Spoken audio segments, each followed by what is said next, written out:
Begin. Hi, my name is Brittany Jones, and today for my symposium I will be discussing tobacco industry marketing tactics and its impact on the youth image. Since the base of our business is the high school student, younger adult smokers are the only source of replacement smokers. If youth turn away from smoking, the industry must decline. The fragile, developing self-image of the young person needs all the support and enhancement it can get, and smoking may appear to enhance that self-image. But we don't smoke that stuff. We just sell it. We reserve the right to smoke for the young, the poor, the black, and the stupid. R.J. Reynolds. Throughout history, the tobacco industry has forced its way into American culture. However, evidence shows that through modern-day education and awareness initiatives, young people are rising up, getting involved in healthier activities. While oftentimes people may look at tobacco ads and conclude they're receiving subliminal messages are the norm of the teenage world, the main issue is being ignored, that the industry targets youth by infringing their image through marketing strategies. This presentation argues that given the communitarian philosophy of human nature and the capacity of youth efforts, the fight against big tobacco can be expanded on the focus of the shared story of fighting a social issue. Notorious American brand Philip Morris used marketing and expansion outside of U.S. borders to create a global empire with products known around the world. The company's tactics include 4 qualifications for good regions to target, through hedonism, independence, freedom, and comfort. Philip Morris's main strategy was to target the homes of tobacco consumers with middle school and high school students, so they too can become a part of the 90% newly self-declared smokers before turning 18.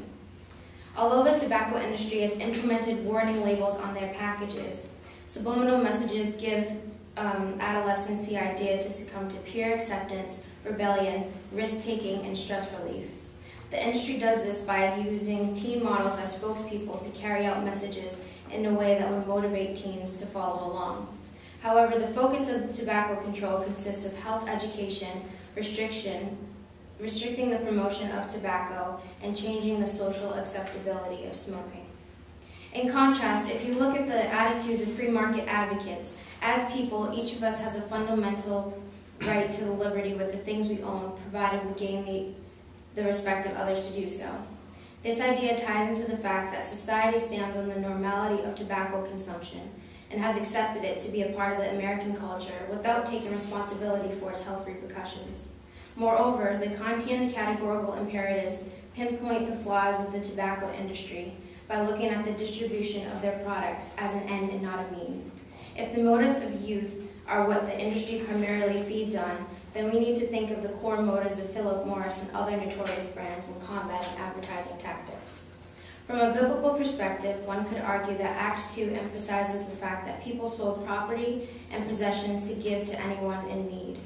The tobacco industry is known to please various communities and minority populations, such as the LGBT community, low-income communities, and nonprofit organizations in order to be put into positive light for their good works for those in need.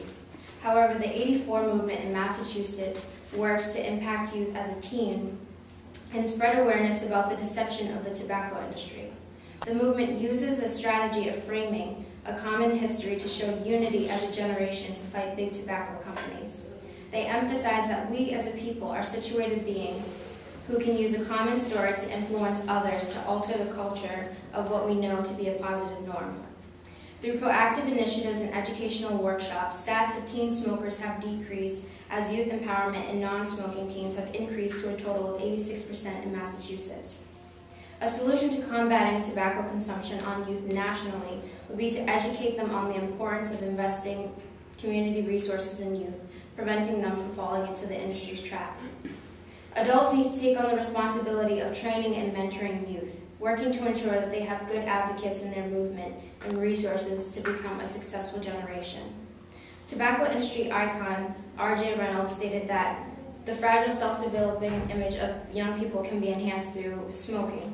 Since the tobacco industry is heavily reliant on all youth participants to purchase their products and make the business have purpose, it is critical to stress to youth beyond the local borders that they have the power to change public policy when it comes to the outcome of the generation. If more than enough youth are powered, that's it. the end, but keep going. I'm on my last sentence. And educated about tobacco control, they can transform the 18% of American youth smokers so that today's youth can become tomorrow's future. 5:15.